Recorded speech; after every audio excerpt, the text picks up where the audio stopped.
Hello, everybody. Welcome back. Welcome back. Welcome back. Good morning, good evening, good afternoon, wherever you are, whoever you are. Welcome back to Comics, where we discuss everything comics in the comic world, including pretty much everything that's involved with comics for vets and beginners. And I am Technique and amazing co-host Matt. What's up, Matt? Hey How's Frank, everything going? doing good, man. Solid Saturday morning. Fun, interesting week to say the least in the past week in the geekdom, the superhero world we're in. But yeah, man, I'm doing well. How about yourself? And there he goes. Yeah. Good morning, everybody. Good morning. Yeah, doing good. There's a lot coming, but yet it doesn't feel like a lot. You know, there's Yeah. a lot coming, but the space in between is just like, it's like, oh man, and it's not a bad thing. It's just like, things are getting so good. I just want it to be better and like faster, but at the same time, I want them to take their time. I mean, Of course. Marvel's doing such an amazing job so far.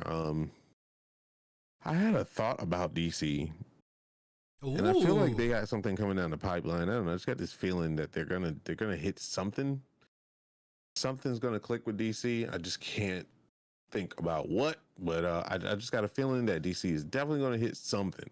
But maybe that's just me being hopeful. A dude that I know, Nicholas with a K, Fancy. Draper Ivy, who's working on. I knew him for a very, very long time. I knew him when we both competed for the most, the biggest fan of Spider-Man. I'm gonna try to get him on the show. Cool. He has been growing so much lately.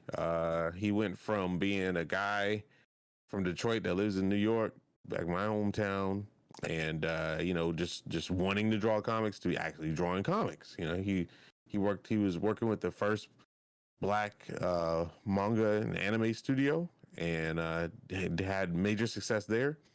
And now that gentleman is the lead artist and or storyteller of Static Shock. Oh wow. Which is huge, very, very huge. And the creator of Static Shock personally recruited him as his artist. Also, Nicholas did get credit for it, but he actually did the album cover for Black Panther, the movie soundtrack. Oh, cool. He didn't get credit for it, which sucked, but he definitely did it. Yeah. So we're gonna end up trying. We're gonna try to get him on the show. We used to talk a lot, but we don't really talk as much anymore as he got bigger. It's that celebrity whatever thing that happens, I guess. Well, he's a nice dude. Very, very. I think he'll do it once I explain to him what's up. But he was the comic was top 10 comics.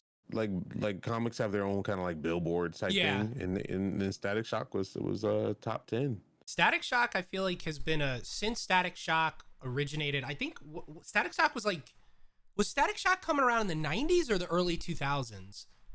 Yeah, definitely. I think it was the 90s, right? Yeah, I mean, since it hit the pages of DC, I feel like it's been one of the major players. Like you think of the Justice League and Superman and Batman, and right alongside of them, at least for me, especially maybe because it was growing up, the Saturday morning cartoon Static Shock on WB, right? He was always up there with it. I thought it was a cool character. The premise, how he flew around without flying around, using what did he use, like a man helicopter? Yeah, exactly, like a sewer lid. It was really cool, but that's I think they are working on something Static Shock, Warner Brothers / DC. The interesting thing is it going to be a theatrical? Is it going to be, what is it, HBO Max now? Like, they're working on a Supergirl, Batgirl. They're working on both, but one of them is going to be theatrical. The other is going to be HBO Max. So I hope what you're saying is true, because it's just going to be having Amazon doing great things with The Boys, in addition to Invincible, of course. Netflix, not really comic book-esque, but seeing what they're doing with The Witcher now and going old school. We're getting He-Man's in the Master of the Universe. Marvel, obviously, hitting it out of the park with just about everything they trust. They got the Midas touch right now. Like DC, like, you have so much of a what do you call it? What do you paint on? canvas. You have a huge canvas out there of what people are doing. You can't get it wrong. Hopefully anymore, like you said. Yeah, I think the bar is kind of low for them right now. So also true at this point. It sounds bad, but at the end of the day, like, you have now a way to kind of do better. You know, it's like anything right now can be a plus for them. And sometimes not doing too well in that field is a good thing, because people's expectations drop down so low that pretty much anything you put out is a positive. Right? I think right now, DC announcing anything with a decent cast, people are going to get hyped for, because they're going to be like, oh, okay, cool. Like, DC is still in the game. They didn't give up, you know, and we'll see. You know, that's what people, you know, say. And like, they have so many tools in their belt that they can do. Like for instance, Status Shock. Like, there's no, besides Falcon Winter Soldier, there's no minority main superhero show out right now. You know, and they can make some ripples happen with it. They introduced Static Shock, great. Introduce another young hero, great. Down the road, put it together, make Young Justice League, or, you know, whatever they want to do with that, and go with it. I mean, like, Static Shock's story is like really freaking good. Yeah, and it's it like is. The origin story of him and everything is so good. They have so much there. It's on the lines of Miles Morales Spider-Man good. I mean, to be honest, like, the story has been developed for most of my life, and I just don't understand why DC, like, it's like directors are afraid to pick up DC. It's like DC is like a cursed gauntlet or something, you know. And it's just like, I think Black Adam's probably gonna be the first film, even though it's not DC, it is, which is the sucky part. Yeah, which is not, yeah. But I mean, you can still relate it to DC. Yeah. I saw some frames that he keeps posting. I've been stalking that man's Instagram. I mean, we've talked about it before. Looks so, dude, he's in like the best shape of his life. you know, when he was in, what was it, Conan? Yeah. He was ginormous. Like, dude, or Hercules, excuse me. He was like stupid big. Like, it was like ungodly big. Like, man, he's taking steroids big. But now he's like trimmed his fat down so much. He looks like a damn Greek statue in that outfit, like a Greek dude. god. Like, I was just like, bro, how many muscles can your shoulder have? Like, can you? I don't know. But he's got muscles, and, you know, on top of muscles on top of muscles. Yeah, because in the t-shirt he doesn't look like the Rock, right? The Rock, you know, I remember is just like Jungle Book Rock was huge, but he had some weight on him though, right? He had a little bit of, you know, he had a little bit of body fat on him, which looks good on him. But now this dude is so shredded, you can like map out I-95 on his veins or something, man. Like, I actually would love to know what his body fat. Since you just said it, like, just because of how like ripped he is, 2% or some crap. He probably has such a low body fat percentage. It's insane. But yeah, his skin probably looks like, I don't know, elastic covering or some junk at this point. But yeah, he is ripped, dude. Like, he's probably the most ripped he's ever been. The last couple of photos that he posted out, especially that back shot of him, right, where you see the back of essentially Black Adam's outfit, where it has like the it looks like it's like hieroglyphics meets magical incantation or something on it. He has no neck. It's just back, traps, and then bridge, head. Bro, it's a bridge. What is that? Right, man. My god.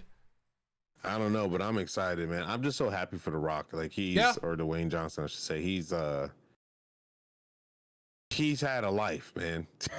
You know, growing up, not meeting the expectations of his father, you know, and his father being like a big superstar, and growing up in that shadow had to be hard, following his footsteps, being broke and poor and passed around. And I mean, like the ultimate fairy tale story at the end of the day, man. Like the real feeling of, you never know what's at the end of the rainbow for you, so to speak. You know, you got to keep going. You know, a lot of people feel like giving up in the world, but that, I mean, if anybody should have felt like giving up, it was probably him. I mean, how do you feel about having parents or having a dad that doesn't really contribute to your life, you know, and then pass you to some random person. The random person takes you in and then tries to be that father figure, and then not having a grudge about it. I mean, we don't know what happens behind closed doors, but he doesn't make. I look at him and Kevin Hart; they're like good friends, right? Yeah, everything they put out is hilarious, by the way. So like that's But they're on two sides of the spectrum. Yeah, if you think about it, like Kevin Hart always talks about how much he hates his dad. Yeah. His dad is just an asshole, but he's still there trying to take care of him, and his dad's just giving him a hard time, always asking for money, blah blah blah blah blah blah. But like Dwayne Johnson doesn't really say anything to anybody's dad. He's just like, you know, parenting is hard. You know, sometimes you go through things, and that's what he always does. So mad respect for him, dude. When you get a chance to, he was very public about it when his father passed away. I think it was either last year or the year before. These past 2 years obviously has been a jumble for many of us, but like he put out a beautiful Instagram post, which kind of goes on to what you're saying. But I think if you look it up, because I think he recorded it or it was televised or something like that, because his dad is a prominent figure, right? Was a prominent figure. His eulogy for him, I'm not going to say anything about it, but when you get a chance, if you Google it, it's on YouTube somewhere. I highly recommend a listen. I'm sure it'll get you the feels and a lot of things that you're hitting on. He's a man that just, you put a microphone in front of him, it doesn't care what it's about. Obviously when it's personal to him, like his dad passing, it's just over the top and just, I mean, period, sad, right? but like, beautiful. I don't know. I really like him as a role model because he takes every situation and makes it and tries to make a positive out of it. I mean, we know that this man probably goes through stuff, but you know, if anybody can like put hope back in DC, it's gonna be him. So he's third generation wrestling superstar, wasn't cutting it. He had one more shot, figured out what he wanted to do. Prior to that, obviously everything you talked about, he went to Miami. He was I don't know if he was drafted or not to the NFL, but he was like a standout. He didn't make it there. $7 production. He at one point in his life literally only had $7 in account, and he didn't know where any other money was coming from. Gets married, gets divorced, still keeps a relationship with his ex-wife. $7 production, and his daughter. Obviously, his $7 production is run by his wife, and they're doing all this together. He's now married. Now he has a couple of kids. You see how he is as a father. Like his whole story, I can't wait to see, because eventually he's gonna have a crazy biop on him. Documentary on him, and it's gonna be wild. Because how old is he now? 48? Is he in his 40s or his 50s? Actively googling how old is Dwayne The Rock Johnson. I mean, he's always gonna look like he's in his damn 49, and he doesn't look 49, dude. He does not look like he's 49. There's always hope for us, fam. You know, I'm like sitting here at 38 this year coming, and I'm like, man, what am I doing with my life? You know, but there's always hope. Like that's why I went back to acting and stuff, and I was just like, you know, there's many stories where people, you know, got into acting late, you know, and enjoy. I just want to enjoy life, man. Like I have so much family members dying around me. That are young, you know, that don't need to be doing that. I don't know. You just gotta kind of like go with the punches. Like Dwayne Johnson is a great person to have in your life as a role model. Like same with Denzel Washington. I used to say Will Smith. I don't know what's going on with him. But all that stuff with his wife and what's happening. Dude. Yeah. But I want, you know, okay. This is jumping the gun. We talk about a lot of things here, chat. I'll talk about it when we get to it. Anyway. Okay. Well, actually, speaking of gun, really quick. Speaking of gun, you talk about DC, right? So far, there has already been screenings of Suicide Squad by James Gunn, and the reviews thus far. I just want to make sure. Suicide Squad James Gunn release. I think it's August 18th or something like that. But the reviews are out there. August 6th. So it's like 2.5-3 weeks away. They're saying that it's a fun watch. It's a James Gunn movie that you're going to sit down and enjoy. So I don't know if it's gonna turn around DC, but you talk about a director that has really hit the superhero genre out of the mark with Guardians of the Galaxy 2. Yeah. You bring him over, take a franchise that looked like it had promise and absolutely just hit the ground face first.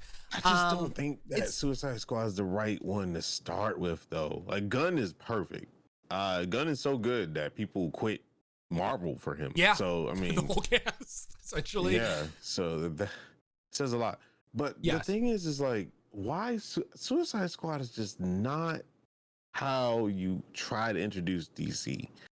And you don't try to do it through Batman either. Like, I think the course, what they need to do is they need to flip shit upside down and do Teen Titans, or like. But they are doing it right now. Or Young Justice. Young Justice would have been perfect for Gunn because it's a whole new universe that he gets to play with, right? A brand new title that's only been in animation, and just obviously just knock it out of the park and have fun with it like he did with Guardians of the Galaxy. Like, I feel like that's the DCEU entertainment, James Gunn style, Young Justice, introduce that, and then just spread out branches from there. Yeah. And it would have been perfect. Because even with Young Justice, you still bring on Batman, you can still bring on Wonder, you can still bring on the big guns. There's actually ties to Young Justice. Every character in Young Justice for the most part, has a direct relation with the big seven. Aqualad, Aquaman, Wonder Girl, Wonder Woman, Superboy, Superman, Robin / Nightwing, Batman. There is no Green Lantern. No, there's there's Hunter. So you got Green Arrow. Green Arrow Huntress. Is it Huntress? Yeah. Because that's like Huntress. Oh, obviously one of the favorite outside of Barry Allen, the Flash. You have Bart or Wally West, depending on which way you go with it. So, I mean, I think Raven and Robin Starfire. Yeah. Outside of Raven and Starfire, I think those are the only two Titans. Starfire is Manhunters. John, what's his name? Constantine? No. The alien. Oh, John Jones, Martian Manhunter. Yeah. Yeah, Martian Manhunter. They're in a relation. God, Starfire. Hurt my feelings how ugly you really are. Okay. Have you not seen like the true form of? Oh yeah. Oh no, she's just like, what the fuck? She's an alien. She's an alien. I was like, why? You're so cute. Please don't do that again. The love interest thing. Oh man. Anyway. Yeah, Casual. That came out last week. Casual. Yeah. Yeah, Zatanna. Yep. And her father, which she hates. Cyborg, I guess you can tie to Cyborg some way. Cyborg. Yeah, but I mean that would Shazam, isn't it? Yeah, damn. There's a lot. Yeah, it's kind of like the Dark of the Young Avengers. There's like there's like 20 different characters you can mix and mash to make it a core 5 or whatever. It's the perfect pot. You take every character, build a movie around them, and then slap them together. Yeah. Like, it's so easy. Or do a TV series. And they tried to do a TV.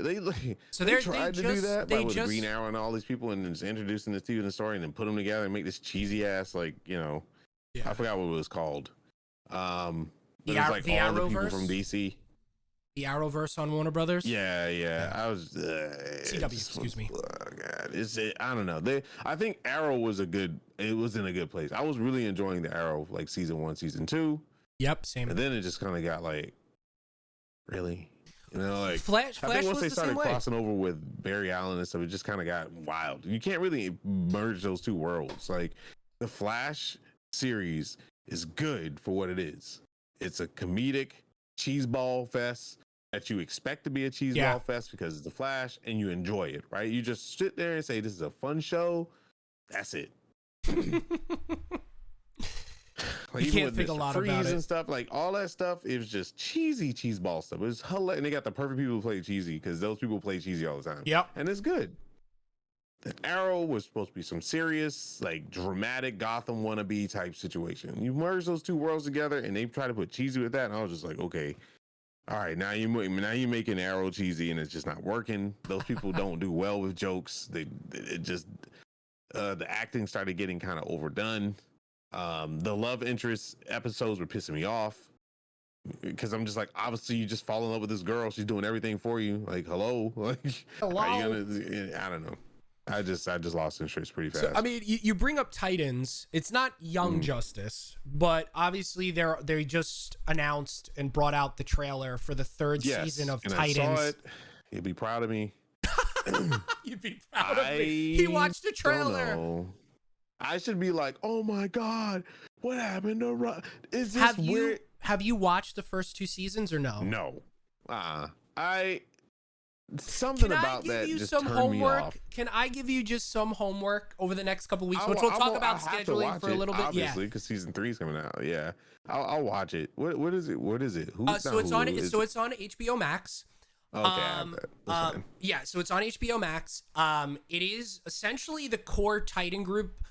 You have Robin, who's Dick Grayson. You have Nightwing, You have Wonder Girl. Well, spoiler alert. I mean, he turns into Nightwing. You saw it in the trailers. For season 3. So you have Robin, you have Wonder Girl, who has a pretty cool story when it comes to Amazon. They have that, play with it. Is it Hawkman and Hawk Girl Chat? I forget. It's Hawkman and Dove, I think. I can't remember it's Hawkman or Hawkeye or something, but Dove is the female.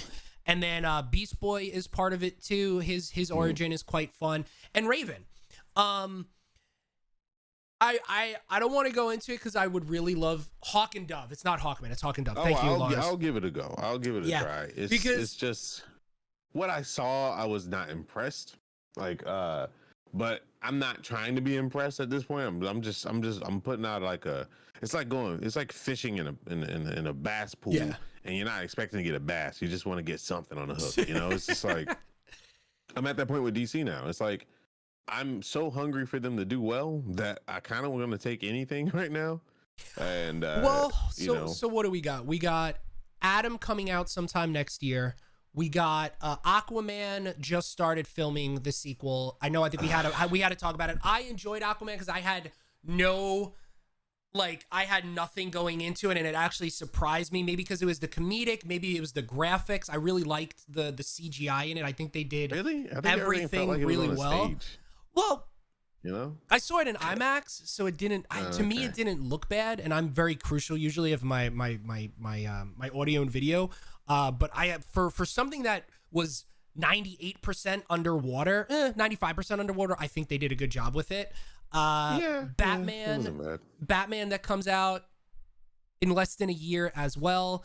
And then season 3 of Batman, the Twinkles. Oh yeah. Patrick, whatever. Yeah. I keep forgetting about it because it's just I'm like, which Batman? Because they have 2 Batmans coming out in the same year apparently. And oh my God, we're gonna see 3 on-screen Batmans next year. We got Robert Pattinson, Ben Affleck, and Michael Keaton because Ben Affleck and Michael Keaton are in The Flash. Oh my God, I just realized that. Why? Why do they think this is a good idea? Okay, bringing Michael Keaton back as Batman is dope. I've wanted that forever. You know what it should have been? Batman Beyond. It should have been Batman tutoring Batman Beyond. Yes. Like Michael Keaton. Give me Terry McGinnis. That would have been so hype, dude. Give me Terry McGinnis. Like they've talked about everybody wants Batman Beyond. Like everybody. It's just man, I don't even think you can mess that film up. You put Michael Keaton in there, you get a decent actor for Terry, and then what you do is you bring all the nostalgic stories back from the cartoon and the comics, and you got a series or do a movie. I say do a 2-hour movie, 3-hour movie. And I mean, you have it perfectly right now. You tried to build your universe with Zack Snyder, right? And now you're literally going all over the place, seemingly with stories, because there is no, in my opinion, there is no DCEU. It's just really DC. They're doing whatever. So why not do Batman Beyond? Like you're saying, it is perfect.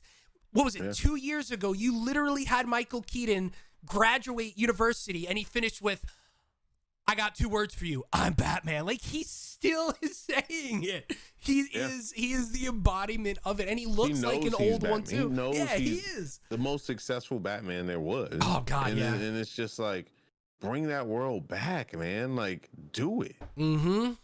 I'm so for it right now. Like Michael Keaton is perfect. He slaughtered Vulture. Just like absolutely took it. And Vulture is not. It's not Marvel Vulture for me. It's Michael Keaton Vulture. Like it's a special blend of what Michael Keaton does. Period. Because he put so much Batman in that role. I was like dying. Like I was just like, bro, this is Batman. Just the whole car scene, the way he acted, the way he read people. That still was one of the best scenes in that was Bruce Wayne. Yeah, this is Bruce Wayne, and it's a construction worker. Like I was down for it, man. Like I was so for it.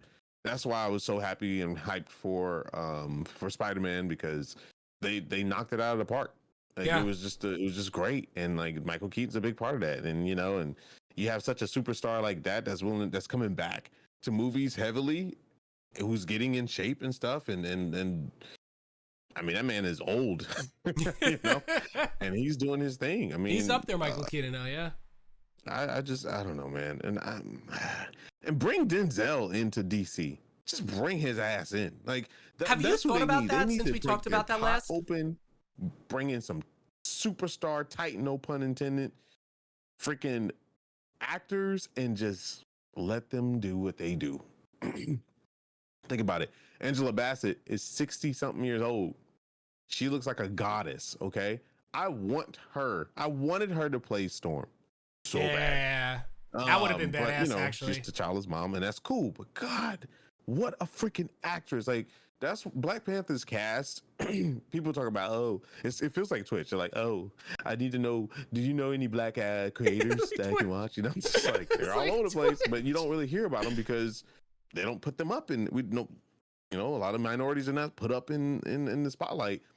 Black Panther that's one movie that takes so many black actors and actresses and put them together, minorities, takes a story that wasn't really popular back in the 60s and make it one of the most successful, if not the most successful Marvel movie out there.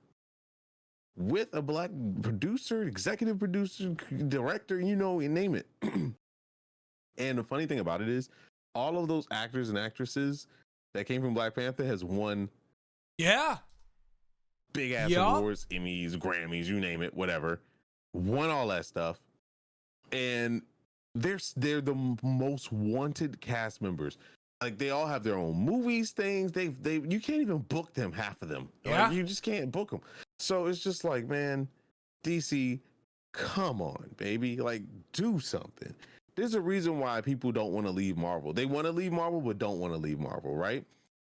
Here's some quick spoilers that I didn't put down on the sheet, but Robert Downey Jr. possibly coming back to the MCU.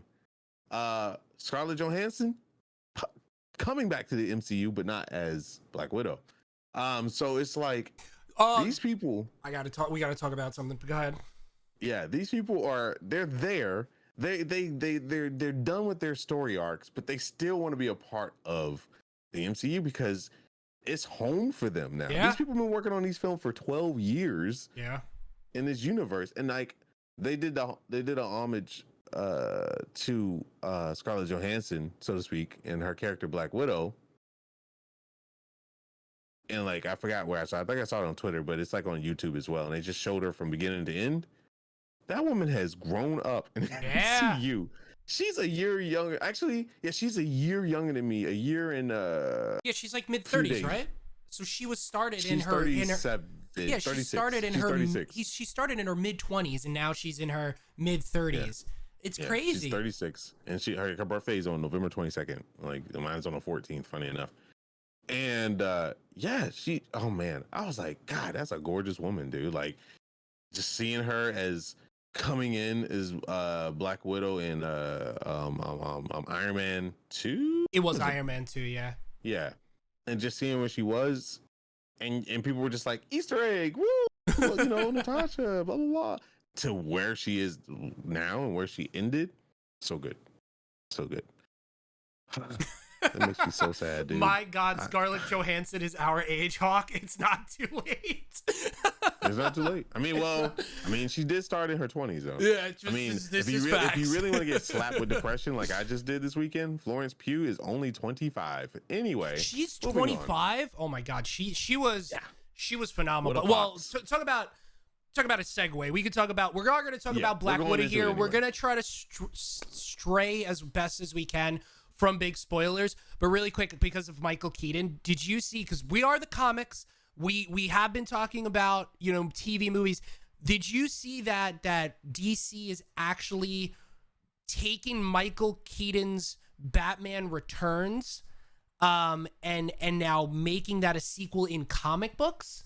So if you want to get into comic books and you're a huge fan of Batman, especially Michael Keaton, Michelle Pfeiffer, they are actually taking where that movie ended, and now they are making it into the comic books with I think one of the original writers, and Joe Quesada is part of it as well too. So it could be something to look out for you to get back into comic books. Dude. Yeah, they got some drawings that look pretty interesting. But yeah, that was super dark, man. That penguin story, this was dark. Like Michelle Pfeiffer I didn't understand at the end it as much when I was a kid, but with Mr. Cowbell, yeah. Yeah, that stuff was wow. The stuff that his mother and anyway, weird stuff, man. But for those of you who didn't know, last week on Friday, so we're a little bit over a week now, we had our first official theatrical and digital release of a MCU film over 2 years, which was Black Widow. Is Black Widow? It is a prequel in sense, right? And what do you call that? I don't know if you call it prequel. It was like something in the middle. It's not an origin story, right? I guess you could say a gap filler, because it was or time gap filler, because we get to know what happened to Natasha between Civil War and Endgame, essentially. So everyone was like, why the hell does she have blonde hair? Where is it coming from? But it all makes sense. Why she cut her hair? What the hell's going on? Now we know. So that movie starts off with Natasha on the run, quote unquote. And like I said, no spoilers, but I mean, this is obvious because, the Civil War between side Tony Stark, side Captain America, and what side she was on. So she's on the run, and who's better at hiding and getting away than the world's best lethal agent, Natasha. So Natasha Romanoff. Anyway, so as you see through the trailers, I'm not gonna, like I said, we're gonna skim milk this. As you see through the trailers, she meets up with her sister, Yelena. Some things happen, and they have a mission. That's all I'm gonna say. The guy from, I forgot his name, from Stranger Things is in there. He did an excellent job. Yeah. As she says, Crimson Dynamo. That was a funny one. Yeah, Crimson Dynamo. Red Guardian. When he was first introduced. Red Riot. Is it Red Riot? No, Red Guardian. Red Guardian. It's Red Guardian. Yeah. Okay. That's a different character. Red Riot and Red Omega are two different characters. I know where you're going with that. Too many reds. Everything is red. Yeah, and so funny. His their character, mother, who's Rachel Hopper. Wise. Rachel Wise. Yep. Yeah. Ooh, I gotta sneeze. Come on, baby. Come on now. Yeah, but she did an excellent job too. I mean, the whole cast was fantastic. David Harper. Obviously Hopper from Stranger Things. We see him in Hellboy, the Hellboy attempted reboot. He plays Red Guardian here, who's essentially the father figure of the family, and then obviously Rachel Weisz, who's the mother figure of the family, with the two daughters being Natasha, Scarlett Johansson, and Florence Pugh's character. Keep on messing this up. What's her name in the movie? Black Hughes? Widow. Yeah. It's Yelena. Yelena. Thank you. Thank you. Yeah, it was. Yeah. It was a fun ride. It was good. I think Florence Pugh killed it. Yep. Like, god dang, she killed it. And you know what? I'm past the torch, baby. Yeah. Seriously. Like 100%. Torch is passed. Yep. I'm happy. Like, wow. Wow. When I looked up, I became instant Florence Pugh fanboy. Like Florence Pugh fanboy, instant. Went to Instagram, stalked the shit out of her, went everywhere because I was just like, what is this girl doing? Like, why didn't we? I mean, she's done a lot before, but she's a British. She's British. Yeah, I did not know that accent in the movie was spot on. And when she has a hardcore British accent. No, she does. She has a thick British accent, a hardcore thick British accent. And I mean, that's a craft. She's a fantastic actress. Fantastic. And Marvel once again hit it out of the park with their casting. Man, let me tell you, okay, she played in mostly British films and shows. You know, she plays like in those like Queen and Princess movies, you know, where her accent think of like is key. Keira Knightley in some regards with all those things. You know, which I'm going to go back and watch because I'm a huge fan of hers now. You know, like I'm just so blown away that 25-year-old is just like killing it. She slaps. And man, the way she did her accent in the movie, let me tell you, man, she worked so hard because her character is comedic at the end of the day. Yeah. She said it is so hard to have a Russian accent and try to live that life and be comedic because you straight face everything. Yeah. And she's like, I hope people liked it. And I'm like, girl, you freaking killed it. She killed it. Yeah. Damn, those moments I enjoyed every moment between Natasha and Yelena, Scarlett Johansson and Florence Pugh, because it's literally every shot that you've seen in the movie and outside for the premiere, mentee. It was like, you know, it was just so good seeing, and they're 10 years apart, essentially 10, 11 years apart, like in real life. Yeah. And in the movies. Yeah. And it's funny. So good. And it's funny. You talk about last week how we were talking about how we really liked Loki, how it was like how Sylvie was very much like almost a child, and so was he with the tantrums. But you take that kid aspect of it, take it to Florence and Scarlett, the multiple car scenes and fight scenes, how it was that sisterly relationship. Like the young girl was trying to say, I know how to do it better. Why are you doing this? Oh, I'm just gonna do this, and flips the car the other way. It was such that versus the wise and thinking old. Yeah. it was spot on and perfect in that sense. What a film. You don't watch Black Panther. You don't watch Black Widow for like that's not the movie of the year. You know, it's not like, oh, give me all these awards. I mean, granted, it might win a lot of rewards. I'm not gonna lie about that. I thought it's definitely the movie where you sit down and you say, there hasn't been a Marvel movie in a while. I know I'm gonna be emotionally distressed by the end of this movie, but at the end of the day, it's gonna be a good ride. And you just ride it out. They jump into the action pretty goddamn immediately. Yeah. And you're just on an action trip. You beg for parts to just calm down and just spend time with Natasha, because you know what's gonna happen, you know? And you just spend time with her, and they introduce her sister, and you spend time with her sister, and you're just like, you're feeling for those girls, you're feeling for their backstory, their family, essentially, quote unquote. And you fucking hate the villain in this. You hate him, you know? And they did a great job. He did a great job too, by the way. Dude, the scene where she's explaining the difference between her Black Widow, Scarlet, how that was all mental, and what was happening in the movie, and seeing it in for fruition once things happen, it was actually incredible. Like it was definitely heartfelt, but then you get the comedic side of it with them explaining about why they can't have a family to Red Guardian. I mean, it's nasty and it's like, oh my God, this is what they did, but at the same time, it's also hilarious. It was, I really, the writing was spot on. I thought the CGI was great too. I mean, we saw it. Was great. We saw it in the trailer. The whole scene of them coming down from the sky, like that was amazing. That was holy shit. There wasn't an what was it? The uncanny valley where you know it's fake, but it was real. It was actually really well done. Like, her and Yelena are together. Yep. I was waiting for that shit to look like it, because it was really well done. That perfectly, right? Yeah. Even some Captain America old movies felt like it was on a stage. You knew there was a fan blowing under them, and they had them on ropes. You could see it, you could feel it. But whoa, that part was like, what the fuck? That was really like, good. Dude, what the? So speaking of that, can we talk about Taskmaster? Go ahead. No. Go ahead with the only part of the movie. The only thing in the movie that it didn't click with me 100%, and I know fans feel this way, is Taskmaster. And you'll find out why when you watch it. Just about to say, can we talk about it? I love it. I knew from the beginning, I was like, ugh. Okay. But at the same time, the character process was fun. That character was fun, okay?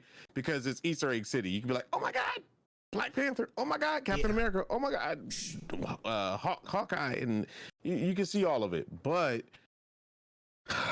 it's Taskmaster. You can't just get rid of it. You just anyway. Well, so I definitely liked how they made Taskmaster a T-800 Terminator style. Yeah, they gave Taskmaster a purpose to his drive. Yeah, I'm saying, I'm saying that for they definitely did the artistic ability on the character once Taskmaster is revealed. I'm good with it. Well, Taskmaster also doesn't mean it has to be only one person. True. I'm happy that they didn't. Because they call it Taskmaster Program at the end of the day. It's a program. I don't even think they called it a task. I don't even think they said Taskmaster. I gotta go back and watch it unless chat knows. I don't think they did. I think it's us calling it Taskmaster, and it was a program that they called it a program in the beginning. I couldn't remember what it was. They were like, initiate the, Yeah, I don't remember either. The only thing I couldn't get behind of the story was Scarlett's,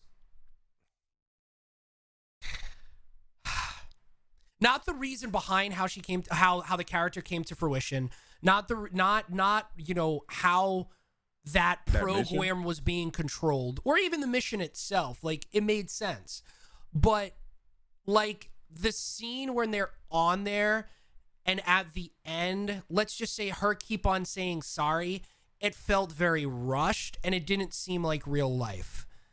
Because at the end. Maybe this is something we'll talk about in a couple weeks from now. But like, let's just say Scarlett Johansson kept on saying sorry, right?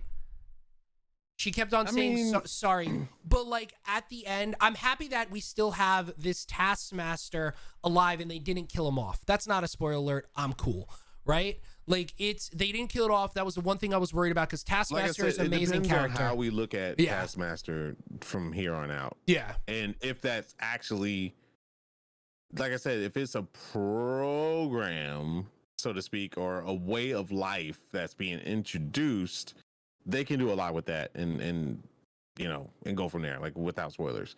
Yeah.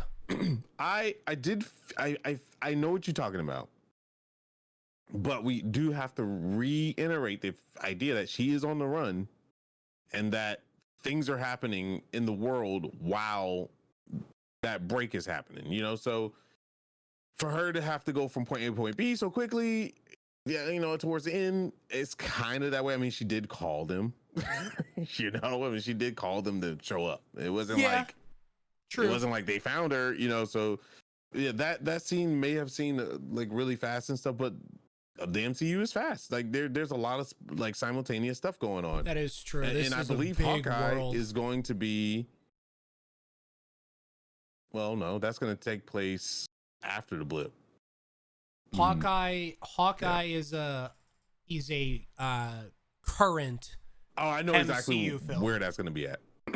I know exactly where that's going to be at, and without spoilers. But the timeline lined up. Oh, okay. I see what you're saying. Towards the end, yeah, it lined up. Yeah, there is. If you haven't watched it yet, or if you had watched it and you didn't know, there is it's either a mid or end credit scene. It's Easter egg that's really, really good. After the credits, and it makes a lot of sense. And we'll talk about credits. So good. Make sure you watch every Marvel movie. Just watch past credits. I mean, I think 95% of them have something at the end. And they do set up things. But all I can say is, yay! You won't see the last of Florence Pugh. True. They Marvel is passing torches left and right, and everybody they're passing torch to are young. So they're making it's the wheel. They're restarting venture. It. Yeah, it's another 10-year venture. It looks like it's about to happen. I'm down for it. I'm happy. I'm glad that we still have some vets in there with Anthony Mackie and what's the homeboy name? Sebastian Stan. Yeah, Sebastian. Obviously Chris Hemsworth. Yep. Well, I don't know for how many more. I mean, we at least got one more movie with him at the least. Yeah. And the torch is being passed. I mean, we got Riri Williams coming up, and Robert Downey Jr. is supposedly coming back for Ironheart. So, Don he Cheadle might be too. an AI. Like I said, I called that shit. Because he is her mentor. They made it very, very blunt that Tony Stark is going to be Riri Williams' mentor, and that might be the final handoff. Robert Downey Jr. I think he had a birthday recently, I believe, or something of that nature. And they brought up Iron Man because people want Iron Man back so much that people are spending hundreds to thousands of dollars to put billboards up asking him to come back to the MCU. Just that serious. He said, you never know what might happen. He literally just did not say no. When the final filming, people asked him that. When that happened years ago, he was like, I'm done. I put my boxing gloves up and I'm happy where it ended. Now he's like, he changed his tune. Know. Yeah. He's like, it's never over until it's over, and it's not over. That's what he's. And I was just like, yo, okay, all right, look, don't do this, man. Don't laugh at me, man. I want you back so bad. Like, it really broke my heart to see you go. Like, you started this adventure. I want you to stay in it until you rot. Like, honestly. So I love the fact that they're teasing to make people come. I mean, Chris Evans, of course, rumored to come back as well. He might just have cameos as old man, Steve Rogers, and give guidance, maybe, hopefully. Cross your fingers. So I don't know. We'll see. I mean, Chris Hemsworth is actually the most paid actor in MCU. Yep. After Robert left, it's Chris Hemsworth, funny enough, which is wow. What? Okay. I think he's 76. I think he makes 76 million per movie or something crazy of that nature. That's a lot of money, dude. And that's not even counting like sales through like box office sales, merchandise sales, likeness sales. Initial payment, 76 million. And Chris Evans re-signed for at least 2 deals or something like that, like a 2-something Chris Evans deal. is back. So he's back. As much as you wanna hand it off, as much as you wanna end it. Why leave? Whether it's money, whether it's the role, whether it's whatever. I mean, why leave? Why? It's dumb. You actually have the most money you can make, right? It's the hottest stuff in movie world.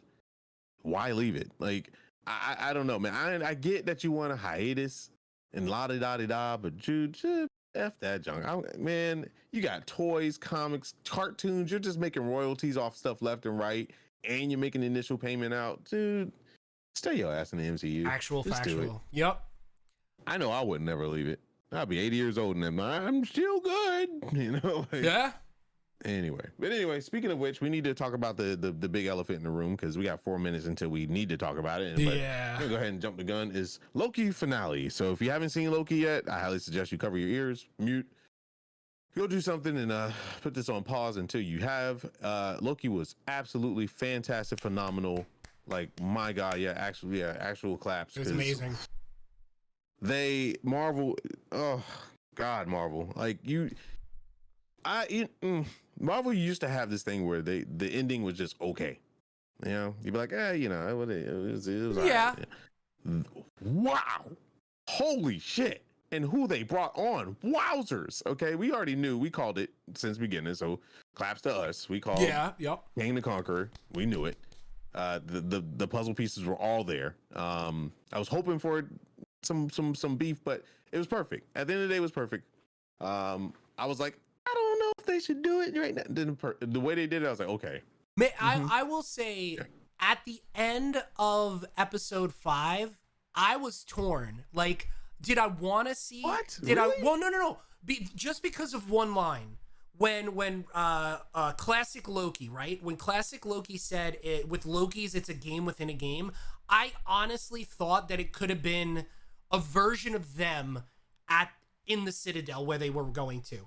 Like literally Tom Hiddleston's, like, it's his Loki, him at the end of time, where he just says, like, I've been waiting here for you. I've been in your spot X amount of years ago or something like this. This is the time to pass the torch.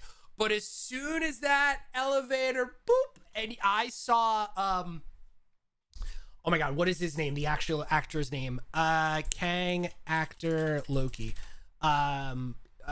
Jonathan Majors. Mm-hmm. When I saw Jonathan Majors there with that coy little smile with the apple, I lost my shit. I'm sorry. Man, I was like, this is amazing. So there are people like, it's not King the Conqueror at the end. It's the person that becomes King. I'm like, just shut the fuck. He literally said I was known as a conqueror. Anyway, I go by many names. Conqueror. Like, he went through many things, but that is actually a huge Easter egg, right? Because the Council of Kings is a thing, and that's where he's going with it. And there's so many things we got to talk about, dude. Huh? Well, there's a lot of things we got to talk about. It's a setup for Kang. Yeah. It's the setup for the Fantastic Four. Yeah. Like, he says, my name is Nathaniel Richards. He is the great grandson of Reed Richards, the 31st century. Like, they did so much storytelling and plotting out on their board of Marvel. It was incredible, but we're going all over the place. So there's so much in this episode to take away from. Let's start from the beginning. So we start with Alioth being enchanted, and they're going to pretty much, it was Wizard of Oz 100%. Yeah. They follow the Yellow Brick Road. He made a reference to that Yellow Brick Road. Yep. I just paved the road for you to walk on. Yep. And they show up, and Miss Minutes. They greeted with Miss Minutes, and Miss Minutes is the devil. Let me just tell you right now. She's scary. I even feel like Miss Minutes, there's multiple Miss Minutes. I even feel like there's multiple versions of her. Because I believe that there's multiple versions of who shall become Kang in because there's an interesting scene with Renslayer and how that works. But anyway, Miss Minutes tries to convince them. Yeah, so it was very interesting, right? That note, I don't think that note came from who we saw. I think they came from a different version, because he did say that they're still out there. So Sylvie and Loki, we're going together. Their mission was to slay whoever is there, to kill them. That was the mission. And Miss Minutes gave them a little, kind of intercepted them and told them, hey, what if you want to live your life perfectly how you want it? No, leave this timeline alone. Nothing's wrong. Blah, Dangled blah, blah, the fruit. They're like, pretty much F you, Miss Minutes. I mean, you can see Tom's Loki kind of thinking about it. But Sylvie's like, nope, I'm here to kill him. And then he snaps back and he's like, you know what? You're lying. Blah, blah, blah, whatever. They go off, and the doors open, and you have Majors there. Who's just casually sitting there eating the damn apple, saying, "What? You didn't expect this? Like, not what you expected, huh?" It was his role, was his thing, and God, I loved how playful he was, and how like just nonchalant, and it was so, the acting was, and to see him go from my brain, the HBO Max Lovecraft Country. Yeah, Lovecraft Country. See him going from that and his character to this. Wowzers, dude. What they talk about, a light, like a switch. And then we bounce back to Ravonna and Mobius, and the interaction between them, which was kind of short-lived. Kind of was hoping for a little bit more between those two, but I get it. We really needed time with Loki, Sylvie, and Nathaniel. Yep. So to speak. And that was interesting scene, man, because Mobius was just like, I'm ready to prune you. And he wasn't. I don't think he really wanted to do it. I think he just wanted to see what she was going to do, because he kind of came in there like, Yeah, he really didn't go for it. But it was interesting to see Ravonna look once again down at the they brought it back from episode 1 or 2. The drink stains, the scotch stains in the table, right? It was interesting that she went back down there. She was having remorse for doing what she did, even though she knew he was alive, but whether or not he still was a different story. Yeah. And see him walk into the room, and her seem relief, but also was also, but the scene before that, him walking into the room, was interesting, where Miss Minutes goes, hey, you know, here's your stuff, and she's like, this isn't what I looked for, but she goes, this is what this is what you need to have from him, or something like that in the lines, right? Like, like, what is it? What did Immortus, Kang, whatever you want to call him, give to Ravonna that she went through the door for? I think it was a note. If he sent it to her, he's probably said something like, maybe he was thinking this thing can go two ways. Either I die, he said it, or I live, and the TVA is still around, but you won't be leading it. I have a different mission for you. And I feel that she went in search of him because she really wanted to know who was running things. Yes. And then that's where the love scene and all the love shit probably going to start in season 2. We'll probably actually see the Renslayer kind of transform into who she is in the comics, which honestly was written a long time ago, and they're gonna have to like 2021 it, honestly, because she was more like, you know, like it was just that type of person. Nobody, she's not that person in this show. So we'll see with that. But yeah, I thought it was a different Kang, essentially, because she can travel timelines. So, I mean, by the time she gets there, the timeline's going to be skewed and wrong, and she's going to meet the wrong Kang, you know? So I think it was our Kang, but she's going to meet the wrong Kang. She's going to meet the Kang, the actual Kang the Conqueror. Okay. You know, and then going to go from there, because that's all she wants is power. I mean, it was 100% deemed in the last scene with her. She said she needs a purpose. She doesn't want to see herself. And then, oh my God, the scene where they went back and found her as a teacher. That one was feelings. That one was feelings. You know, it wasn't too far from the future. Once again, it's interesting. Wasn't that Ohio? I think so. Yeah. And Black Widow was Ohio. Interesting that they keep on using Ohio for some reason. Yeah. Yeah. I don't. But yeah. So I do think it was the Kang that we saw at the end sending Miss Minutes to go, because at that even though time runs differently in the TVA, at that point there was still the one timeline. It hasn't branched yet. So I think he sent her on a mission to make sure that where they end up again at some point is where they end up. So I think she actually went into the future, to the 31st century, to meet up with that version of Kang while he's younger. That's my opinion, to get them to the point where they are today, to lead them down that path. I don't think it's an alternate. Maybe not. Yeah, but they just unleashed the Council of Kings is going to be a fruition now. They unleashed hell on the MCU, literally. Yeah, pretty much. Well, and a relief at the same time, because they can go anywhere with it. Yeah. Now I'm more comfortable with What If, right? Yeah. And I'm like, oh, okay, What If is just a stretch way out there, and it has nothing to do with our MCU. It's a part of the MCU, but they're not going to, like, animated characters are not going to join up with the main cast type shit, you know? Like, that's one thing I was worried about. I was like, dude, how are they going to do this? Like but Space now Jam, I see, yeah. you know, it's just branched all over the place. And now we have a million different... We have infinite multiverse. That's why it's the madness now, and it leads to Doctor Strange, and now essentially Spider-Man. And people are still holding on to the fact that Spider-Men are coming back. I mean, I don't know, dude. They didn't sign a contract. That was made up. So Andrew and Tobey Maguire is still out in haywire. There's no solid contract for them. The only people that were announced was Electro and Alfred Molina, Doc Ock. Yeah. So I mean, until they show it. Now there was a toy released. The suit is out. It's the black and gold. Yep.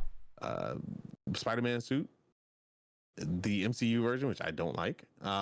They could have just went with the real black and gold suit because it looked great. Whatever. But anyway, they're trying to spice it up a little bit and give you a little bit of both worlds in that suit. You know, it's kind of a clash, but whatever. I'll enjoy it. You know me.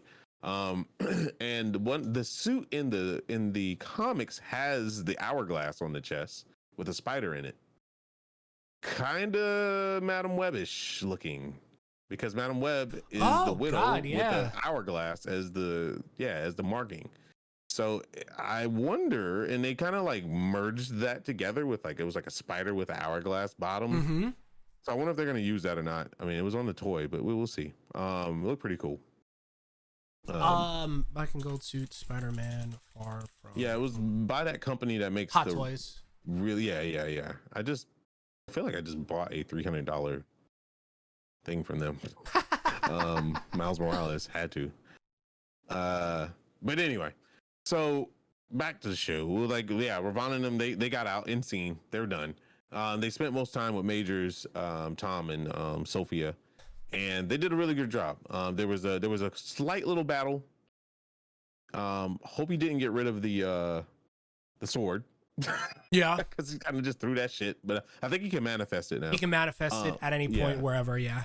So I think it's good. But Loki has grown. We've watched Loki grow up pretty fast in these episodes. He's thinking now. He's like, but what if? And they kept saying that, which I thought was really funny. He's like, but what if they're right? But what if we can do this? But what, like, literally, what if? It was just so many. I was just like, okay, that's a throw. That's 100% a throw. Yep.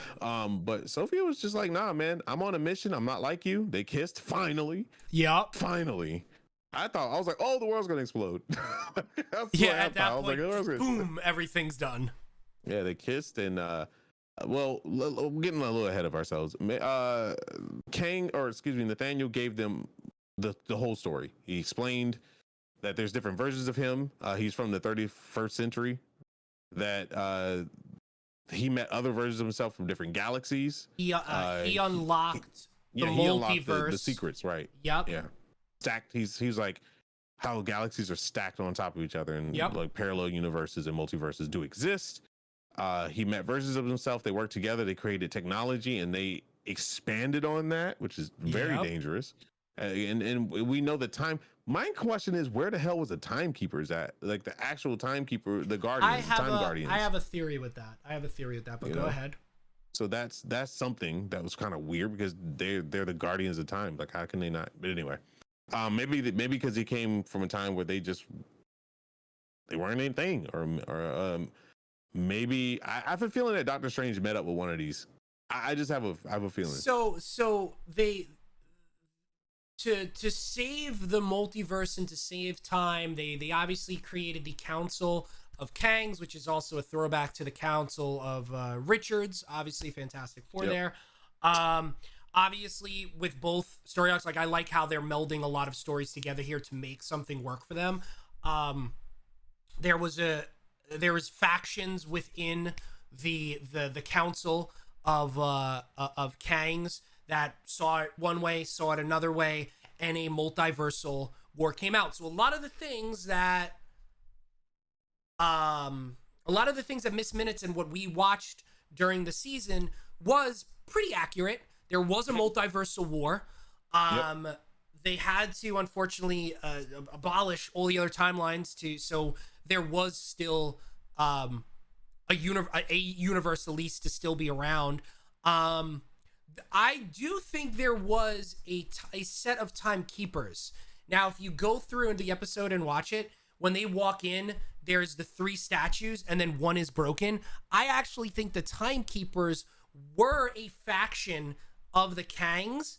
And they, just like all the other Kangs, they broke off, and he was the last one that remained.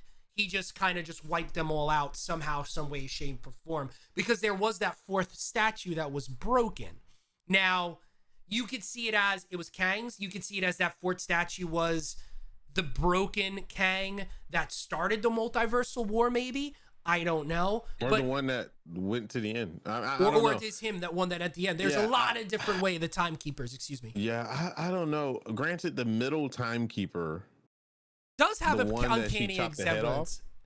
Yeah, he looked like Kang. Yeah. The Conqueror, like comic book wise. So I mean, maybe. I mean, and they were all voiced by Majors, by the way. So yeah, possibly. But did you? When he was, you know what? That actually makes sense because there's four versions of him that fought each other.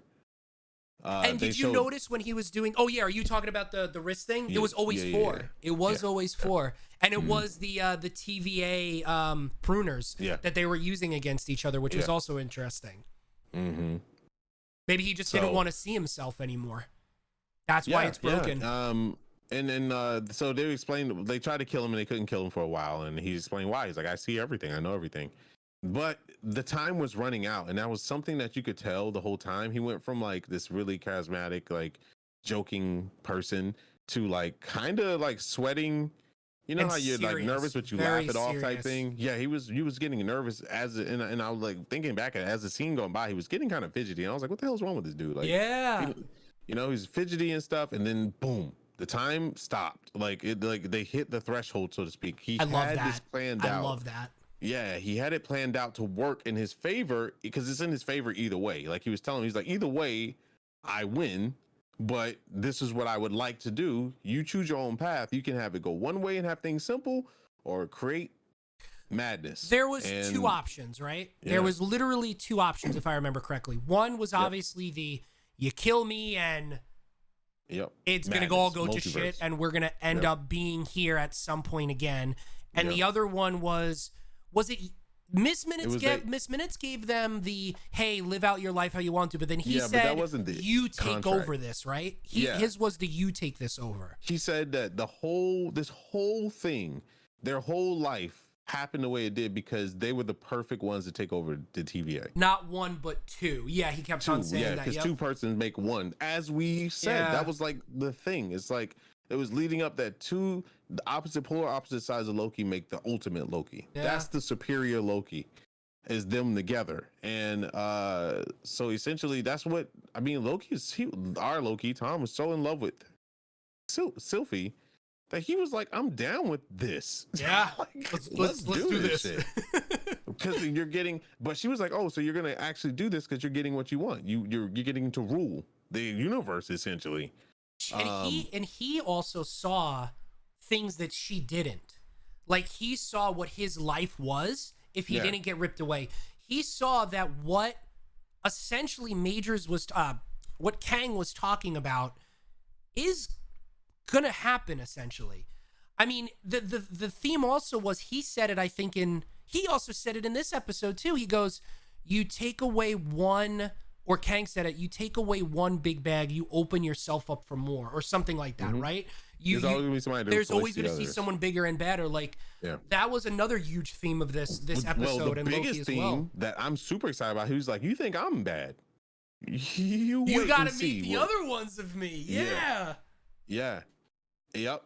So, man, Marvel's in for a ride, and I just love it. I mean, she killed him. They had that nice little fight.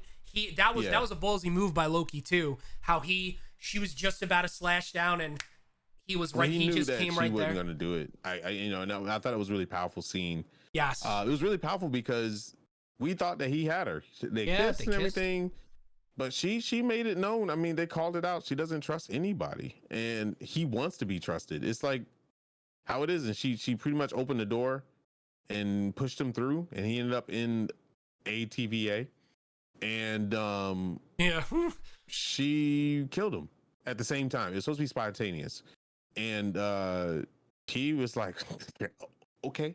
He's like, brilliant. This is brilliant. Like, he's enjoying it because he didn't know the outcome. That's the funny thing, is that for the first time, I think, in a long time in his life, because he lived eons, right? He's like, I don't know the outcome. And he's like super excited about it. He was like, fuck, I don't know. This is like popcorn for me. And then when he got stabbed and he got killed, he was just like, oh, see you soon. Dude, like, the cocky / sly smile and the final words, I'll be, or I'll see you soon. Yeah. Oh, with the multiverse crackling behind them, just going into insanity. It was never broken before. Oh, yeah, it was like so good. It didn't even look like a lining. It was like a spider web, at the end of the day. It was just everywhere. And that instantly, and then the end where Loki ended up in a TVA where they don't know what the hell is happening. It's a different timeline. And Kang is there. Dude, he runs in, he sees the two people that he can trust. You thought they was going to have that another reunion, And he goes, wait, who are you? What's your number, Loki? What are you, like, not knowing? And then they do the pan out and him looking up at. Well, they didn't even know it was Loki. Oh, yeah. They called it a variant. Yeah, variant. What's your number? Yeah, they didn't even know it was Loki. They didn't even know it was Loki.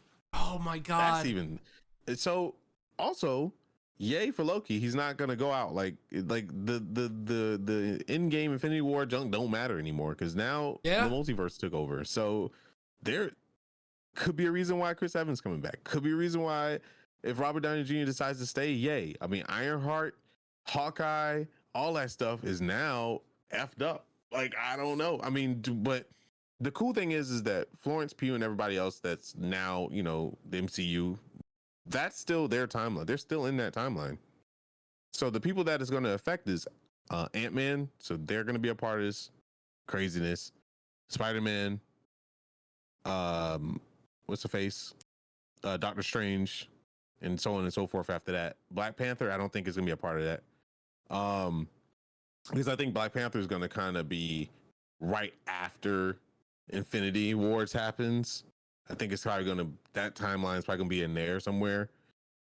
Because now we have to know that big ass time gap of what happens between there and you know, now. So I don't know. It's going to be interesting. What if, you know, what if, whatever. So I was looking at the official MCU timeline. So interesting point is, and why Scarlet Witch's ending makes sense. Apparently Loki actually happened before WandaVision. That's why at the end she could hear her sons, because she was traveling the multiverse. They did it in a different order. So Loki actually, this series took place before Scarlet Witch. I mean, Scarlet Witch. Of course it did. Yeah. Because, you know, I mean, essentially it happened before Endgame, if you really want to, you know. Well, no, it happened after Endgame. Yeah, I mean, well, that variant of Loki was taken from 2012. Oh no, remember? I'm talking about like the series that the series that they watch, and actually the story, like this, like we all thought that, like when you're talking about like time, like Scarlet, even though I keep on saying Scarlet Witch, I'm sorry, WandaVision takes place 5 months after Endgame, something like that. We were trying to figure out why she could hear at the end of the end scene, right, where she heard her kids. Oh, she was traveling the multiverse. Then we start watching Loki, and it's like there's a sacred timeline. There is no Vertiverse. That makes no sense. This actually happened. This actually should have came out before WandaVision, so the ending of WandaVision made more sense because there's a multiverse. They could have done that, but honestly, like, they took this Loki from 2012. Yes. Brought him to where time doesn't matter, right? Time and space and everything just doesn't.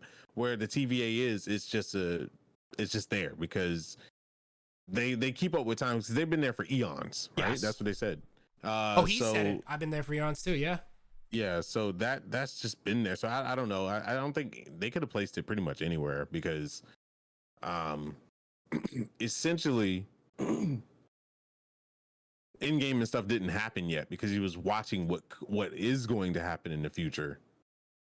You know, that's what he was watching. Oh, for our Loki ourselves. Yeah. I was talking about the series, this Loki here is existing, just like what's her face? Gamora is in the wrong timeline. She's a variant, essentially. Yeah, she is. My God, she is. This is gonna be interesting, man. You got a lot of questions to think about, right? Mm-hmm. Because in Doctor Strange, what's her name? The Sorcerer Supreme, the female. What is she called in Doctor Strange?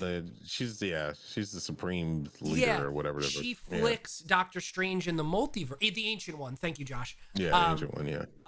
She flicks him off into the multiverse, but then when we watch Infinity Wars, she goes, "There's the sacred timeline. If you start doing this, you create a multiverse." It's like, how did there shouldn't be a multiverse then?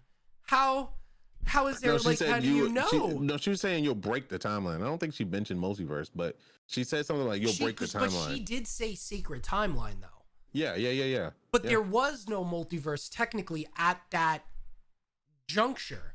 But because she was like, I mean, she was also very nefarious, right? Because we all know that she was. I mean, maybe she don't know. Maybe she only knows that timeline. I mean, there could be that too, because there's even could be multiple versions of her. I mean, the thing is like, this is on a way more epic scale that he who remains only truly knows about. Yeah. Nobody knew about this stuff. I mean, the TVA supposedly knew everything that was going on with Endgame and Infinity War and allowed whatever happened. He knew about it, but he said at the end of the day, all this stuff lined up to get you here. Yeah. You know, so I don't know. I mean, I think that's just a question that can be answered later on once we start getting more movies together and stuff. But it's very interesting how Marvel paves the way so early in their movies to lead to like these outcomes, or they're just damn good at going back watching their own movies and say, oh, we can interject this here and interject that there, and this can lead to this. Maybe they're just doing that. I don't know, but the storyboarding has to be absolutely insane. I want to sit in a storyboard meeting so bad. Man, I want to know. I really would love to know how far this team at Marvel knows what's happening for them. Like, I want to see how far down the road that they know, and how that timeline for them and all the connective tissue looks like. Because you're creating Loki, you have to think about Doctor Strange. You're creating Doctor Strange, you're like, you got to think about all these things. So like, when you're writing Loki, how the hell do you write that without knowing what the plan is for the future? I mean, it's interesting, the head writer for Loki is also the head writer for Doctor Strange too, so that connective tissue is there, which is awesome. But man, that's, like you said, I want to be a fly on the wall in those meetings. That's got to be incredible. That's got to be incredible. That's what I was thinking as well, what you said. She also tried to keep him away from getting into the idea of multi-dimensions and multiverse. She tried to keep him far away from it, because it was like the forbidden fruit type thing. And him being who he is, he's hungry for knowledge. He's a very curious person, a very intelligent man. So she had to play the right game with him, because he loves to find things and read and figure stuff out, which is very true. So I don't know. I'm very happy that we have the MCU. I feel like if we didn't have it, movies just wouldn't be the same. And I'm very happy that the cast is just, God, they're so phenomenal. Just such a great job. And like I said, when MCU's bar is this high, I don't think anybody can really touch it. It opens doors for DC to kind of, venture and do their own thing and see people's reactions, and like hopefully just take some time to really just put together a lovely movie. I think the biggest thing they need to stop doing is stop, and we need to stop doing it as well, is comparing them to MCU. Yeah. Like, you can't touch MCU. Like, nobody can right now. Like, it's just this was 12, 13 years in the making of gloriousness. And that's okay. And like, DC just needs to kind of like do their own thing. They have plenty of characters to work with. They have so much that they can do. The positive is they haven't had a big knock the ball out of the park moment yet, and that can come. So I just want comic book movies to continue. Yeah, fun rides. I never thought I'd be in a life where comics were the biggest thing. Like, I just never thought I'd get to live the day, because back in the day, reading comics in front of people were a bad thing. People just picked on you. Yeah, I mean, look at the two that started it. You look at Christopher Reeve's Superman and Michael Keaton's Batman. I mean, looking at how Batman went to then Val Kilmer, then to George Clooney. See, that's where DC messed up. They were always doing that, though. They always. But I like what you said. I was always of the mind that literally DC should just rip everything off from Marvel. But I'm kind of to the point now where, because DC has so many amazing stories, I kind of wish that they could do it almost kind of like a what if, but just movie wise, like literally just create all these stories. You do have one cohesive Superman, one cohesive Batman, one cohesive Wonder Woman, but just do all these other, just do the crazy stories. Start over, focus on those characters, give them some life, leave them alone, and then go focus on some other characters, because like there's so many good hidden stories in there. I mean, Ra's al Ghul and his whole thing. Yep. League of Assassins. That's just a fantastic. I would love to see an origin story of that. Oh just man, absolutely lovely. Seeing the establishment of them and Ra's al Ghul himself. He doesn't get enough credit. That dude's bonkers. like an actual Ra's al Ghul, not taking Liam Hemsworth, not Liam Hemsworth, but not that version of it.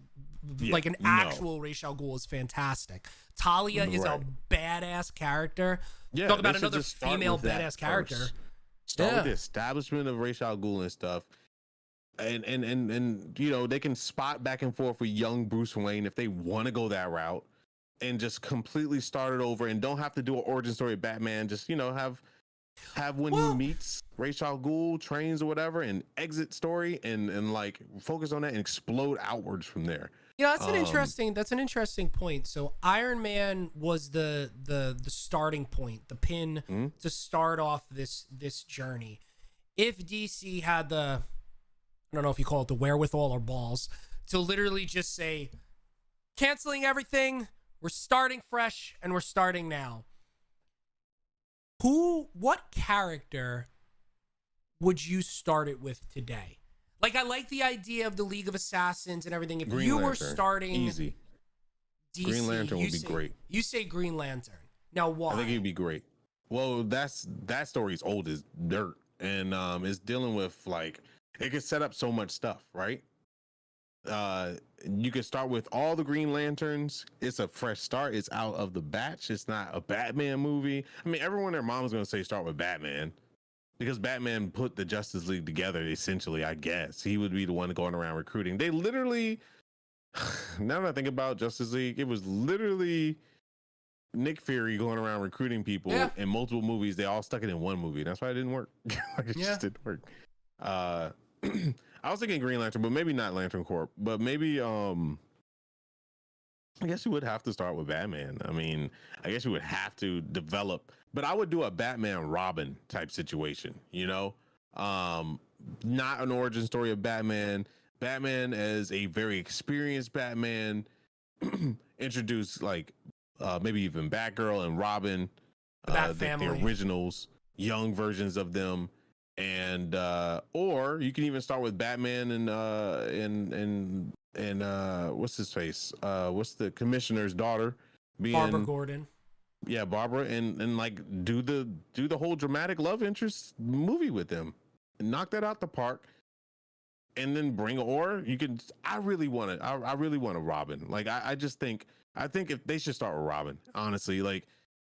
They got Batman already established, have him in there, but make it be about Robin and really go with the psychological warfare that's going on in that kid's head, and trying to figure out how to be in the shoes of Batman and let it go wherever it needs to go, and pick whichever one they want to do, because a Robin origin story hasn't been done yet. It's been teased too many times. That's a really good ground to start on, because you can't F that up at this point. Like, you just can't, unless you just, I mean, I think an amateur movie would do good for an origin movie for Robin. And then, because Robin essentially does go around and recruit people for stuff. So you can really. Yeah, he does. Dick does go around and recruit people for Batman and for his own means and then too. Hence Young Justice. Becomes Batman, right? So, I mean, there's a lot you could do right there. Yeah, I kind of think that's where they need to start. I mean, Robert Pattinson's Batman supposed to be the new canon, like the opening to everything? So they've been saying that Robert Pattinson's Batman is living outside of this. It's kind of like a one-shot deal, right? Oh, well, like this. Now, I don't know if it is a one-shot, if it's going to become a trilogy or whatever it's going to be, but from when they originally started this, they've said that this kind of lives outside of Zack Snyder's and the DCEU. Now, are they tying it all together and just gonna wipe everything else out and bring that Batman in and use the multiverse as it? I don't know. I do like the idea that this isn't an origin story, but this isn't also like an old school Batflex. It's a young Batman. It's year one. Yeah. He's been in it for a while now. He's learning. Like he still has a lot to learn, but he also has learned a lot. I do like the year one aspect of it, if that makes sense. If I was to start it off, the funny thing is I would probably start off with like a Robert Pattinson's Batman, maybe not a year one, maybe like a 3 or 4, and utilize that, because you don't need another Batman origin story. I'm with you. I love Superman. You don't need another Superman origin story. No. Wonder Woman, we've already seen. We have our Aquaman, you do. I actually wouldn't mind a Green Arrow, but I don't think it holds as much as a Batman.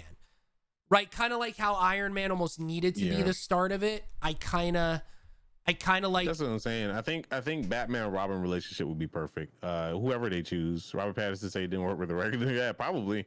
He's got a history of clashing with directors in general. So Matt Reeves also works people to the bone. So like they did like 57 takes of a one-liner or something like that. So I think a Batman Robin would be good, because that's the classic, right? Batman Robin, you're taking it back to the old show from the 80s.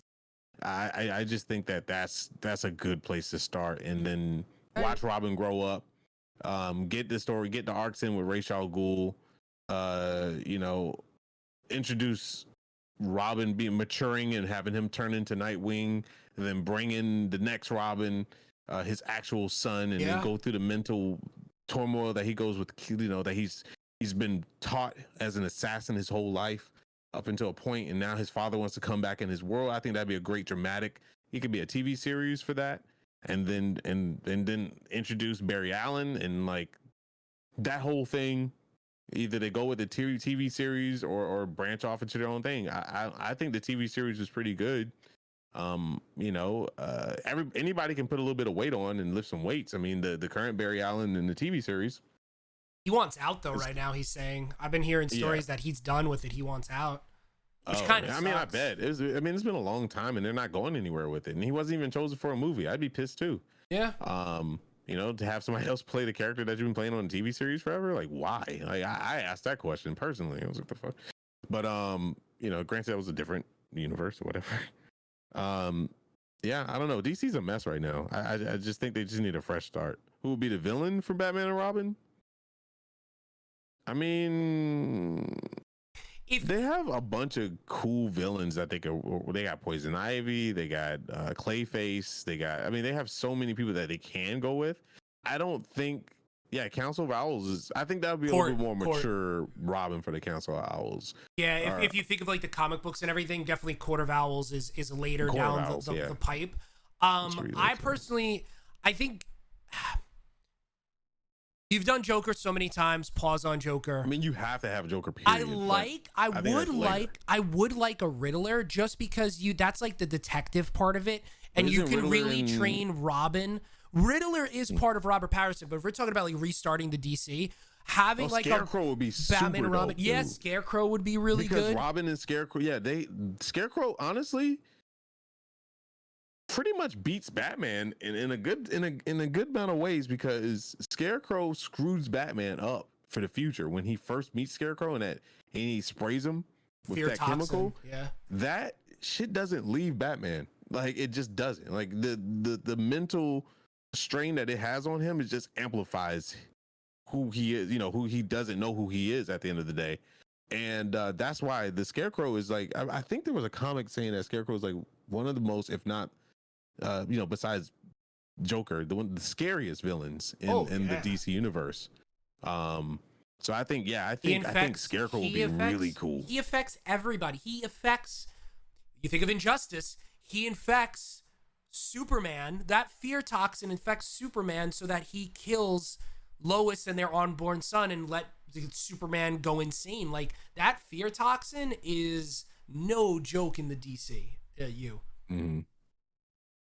Are there any other A-list Batman villains that haven't been in a movie, good or bad? Well, so the main... Clayface wasn't in there. And Clayface is an awesome character too. His story, especially how when they brought him in to Batman animated series, was fantastic. The Croc? Wait, Croc was in a movie. He was in Suicide Squad. Yeah. Oh, okay. I'm was it? I get them mixed up between Marvel and DC. Is it Toyman or the Tinkerer? The Tinkerer. Yeah. I think the Tinkerer is Marvel though, isn't it? Toyman. in DC? I thought Tinker. I don't know. Maybe actually, yeah. Tinker might be in both though, because they do share names often. Yeah. Because I know Mark Hamill was felt like it was called the Tinkerer in Trickster. Flash. You're talking about the Trickster. Trickster. That's it. Trickster. Okay. But like Toyman could be kind of cool, but that's like a combination of like Joker playing games and Riddler, but like, yeah, I don't know of like any like so far throughout the. I'm just, you know what? I'm Batman Rogues Gallery. There we go. Here we go. So Bane, we've seen. Clayface, we haven't seen. Catwoman, we've seen. Deadshot, we haven't seen him in a Batman movie, right? But we have seen him in. I mean, Red Hood is essentially a villain at the end of the day. True. To Batman. Oh, you know who would be really good? Hugo Strange. Because that also dives into Arkham. Like, Hugo Strange is a smart villain to go up against Batman. That would be an interesting one.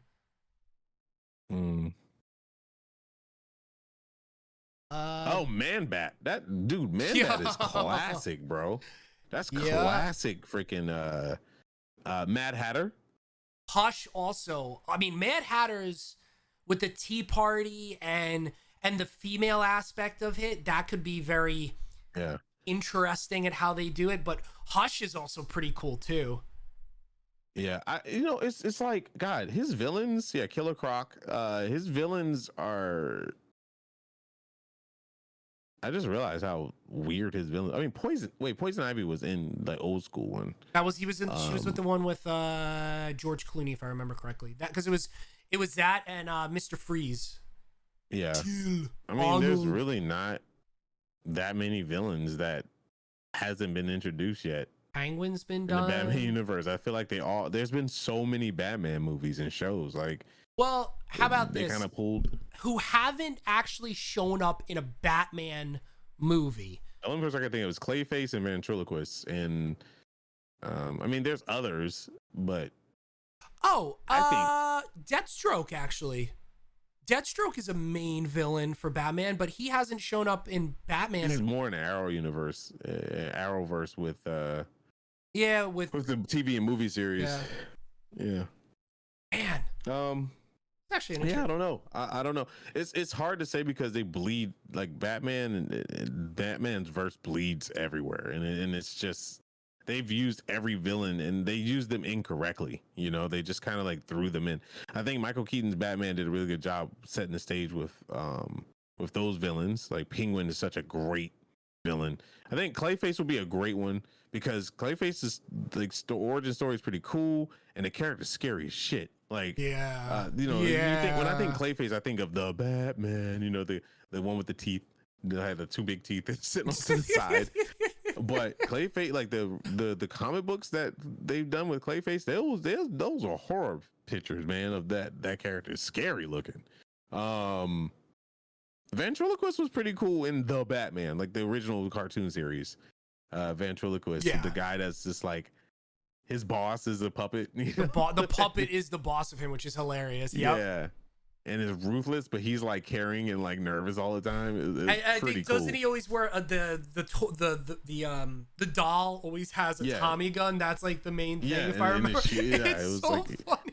And that guy is, he was pretty much bipolar at the end of the day, and he just didn't know it. Some good stuff, man. I mean, I just feel like DC. This is the time for DC. They literally can literally work on movies and stuff without pressure. They can put out anything they want. They just got to stop revisiting Batman. Like it's going to get to a point where people are just going to get sick of seeing it. Yeah. Think about it. We've had 3 versions of Spider-Man. Yeah. But man, there's been like, we're almost in double digits with Batman. We've had 8 Spider-Man films. 3 for Toby, 2 for Andrew, and now going to be 3, excuse me. So almost 8 with Tom Holland. I mean, he's been in a couple of other movies, only 3 Spider-Man. But only 3 Spider-Man. We have had Batman Returns, Batman Forever, Batman and Robin. So you have 4 Batman movies with 3 different Batmans. Then you have a trilogy. So that's 4, 5, 6, 7. 7 movies with Christian Bale. And now you had, what is it? And then you had Batman versus Superman. So you actually had what? The same amount of Spider-Man movies? Was that 8? Batman? No. There's gotta be more Batman movies than that. Movies with Batman in it. Well, no. I was just saying Spider-Man, because Spider-Man has been in more movies. Civil War, Endgame, Infinity Wars. But I'm just talking about actually like Spider-Man movies, right? You've had 3 different Spider-Man in 8 different movies. I think it's easier to say this. It's like there's been Tobey Maguire, Andrew Garfield, Tom Holland. You've had Michael Keaton, George Clooney, Val Kilmer, Kilmer, Christian Bale, and Ben Affleck. Christian Bale. What's his face? Ben Affleck. Robert Pattinson. So that's 6 now. That will be 6. It's literally double. Is that 6? It's double. Like 8. It's double. Right? Let's see. Michael Keaton, Val Kilmer, George Clooney, Christian Bale, Ben Affleck, Robert Pattinson, Ben Affleck. There's not one more. I feel like there's one more. In 6 then. 6. They've had double in the same amount of actual films. That Batman has quote unquote that's like damaging, been, that's because crazy. People don't know who to attach themselves to, you know, like who's the original, like what's the Marvel is really bad about multiverses, but man, like DC's are just really bad about like versions, period. Like and there's so many versions of Batman in the comics, and it's just like we have to attach ourselves to one. Batman and Robin. Yeah. Just need to stick to, exactly. Simple. We just need to stick to one Batman. We can fall in love with that Batman. And then we can have Robin, fall in love with that Robin. And then they can just be our timeline, Batman, Robin, Green Arrow, that our DCEU revamped, revisited, and just call it that. Just be like, hey, this is project, DCEU revamped, revisited.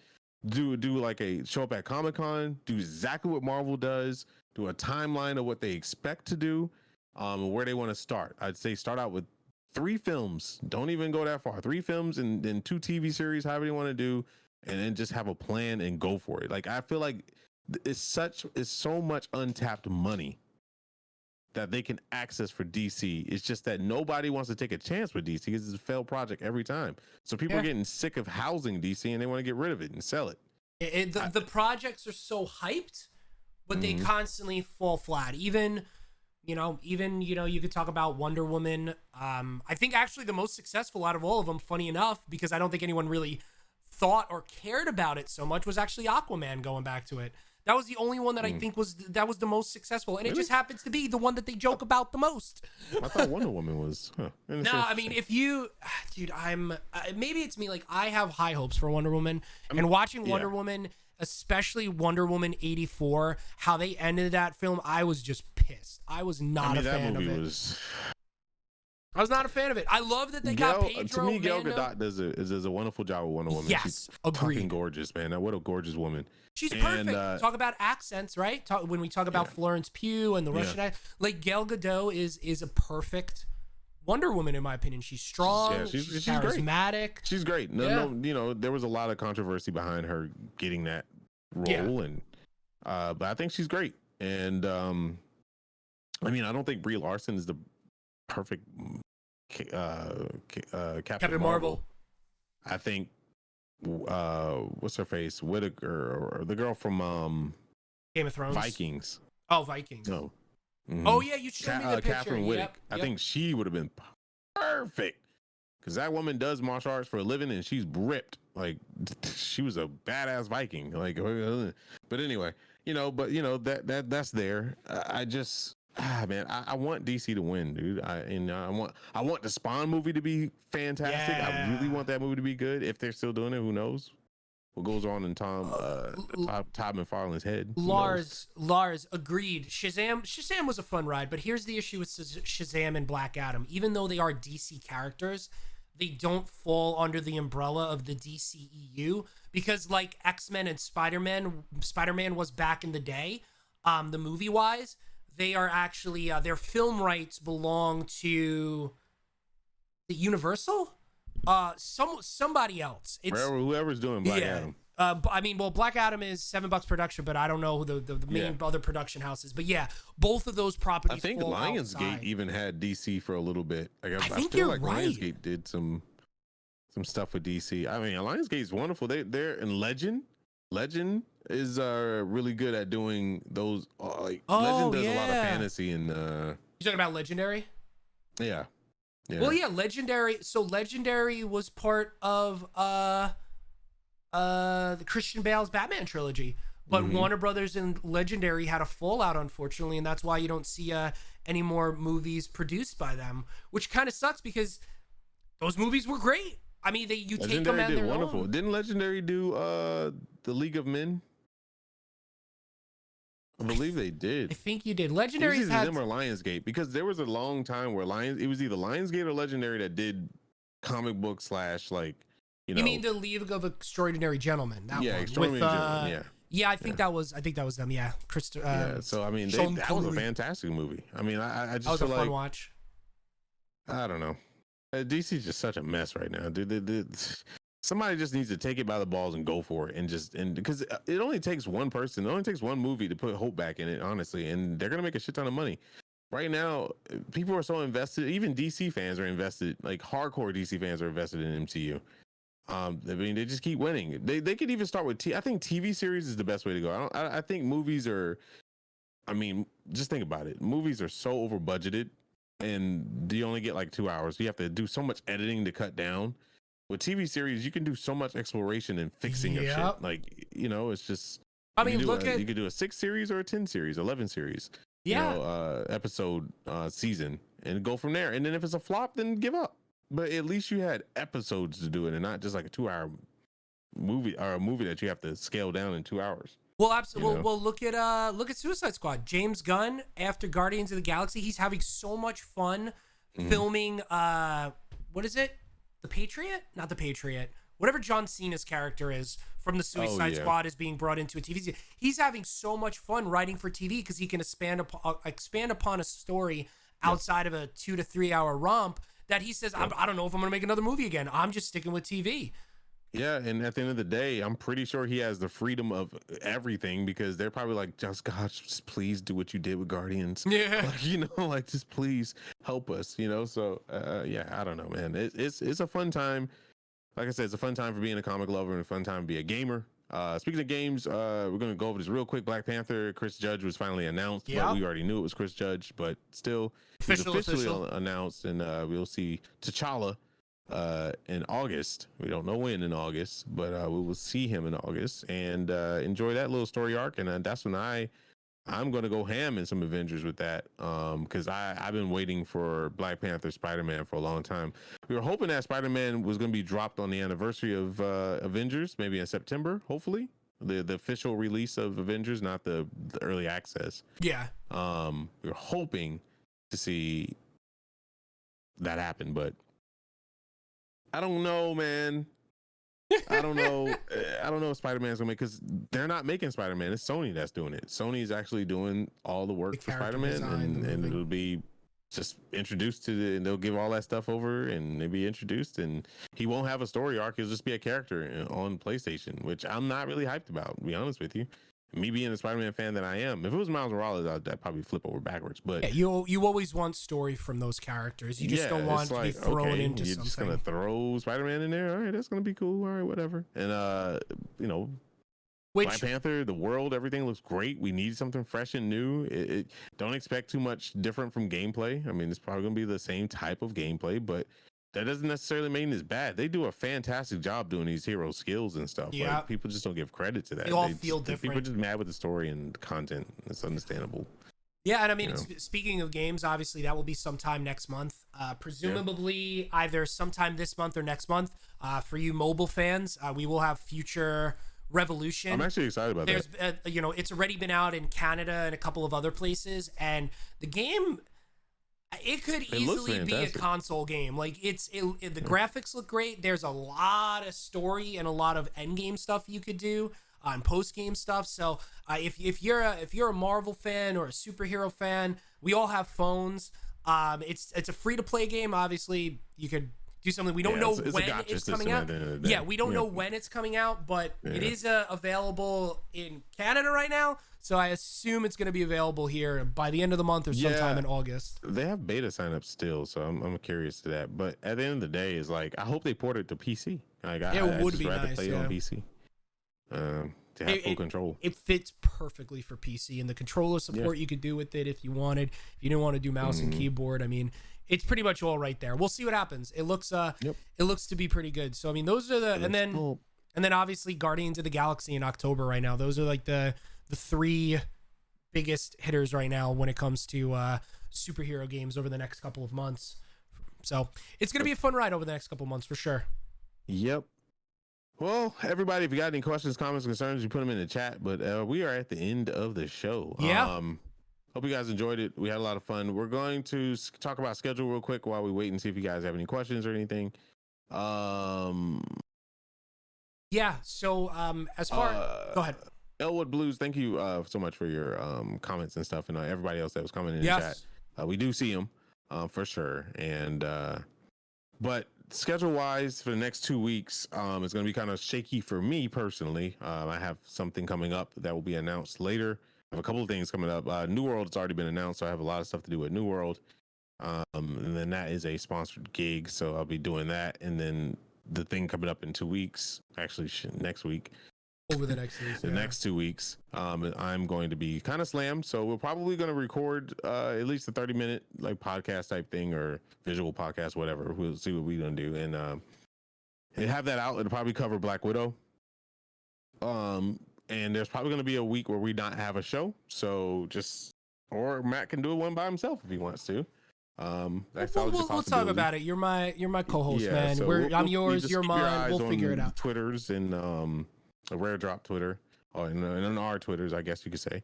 And so anyway, Matt, where can they find you and all that good stuff? Team Syndicate, I'm in. I saw that, man. That's awesome for you. Yeah. So like Frank said, if you have any questions, please poke it in chat. We watch everything, whether it's Huntress, Josh, Ellswood Blue, that's I know you from, Simple, Lars. I mean, we're reading everything in here. The next 2 weeks are going to be a little bit of fun. Frank and I are going to try to find some time to really do like either a podcast style or something of that nature to get up on here. And then the following week, Frank and I will talk about it. Maybe I'll grab somebody. I don't know. We'll talk about it. Keep an eye on Rare Drop. Keep an eye on my Twitter, which you could find down here, as well as my Twitch channel that I stream daily on. I'm Nighthawk Plays across the board. Frank will give you his, but over the next couple of weeks, I'm actually diving back into Marvel Avengers. I re-downloaded it. So I'm gonna be diving into the Kate Bishop and the Clint Barnes story, getting ready for War of Wakanda.